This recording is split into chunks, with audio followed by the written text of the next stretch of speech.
Antisipasi peningkatan COVID-19, patroli dan himbauan protokol kesehatan malam hari terus diintensifkan di wilayah Gorontalo, khususnya kota Gorontalo.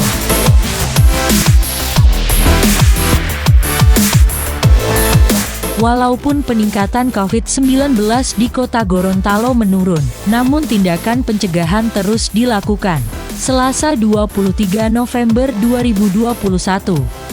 Selain penyekatan, tim patroli memberikan himbauan kepada warga masyarakat agar tetap menerapkan protokol kesehatan, terutama saat beraktivitas di luar rumah. Dilansir dari Tribrata News, Gorontalo.polri.go.id.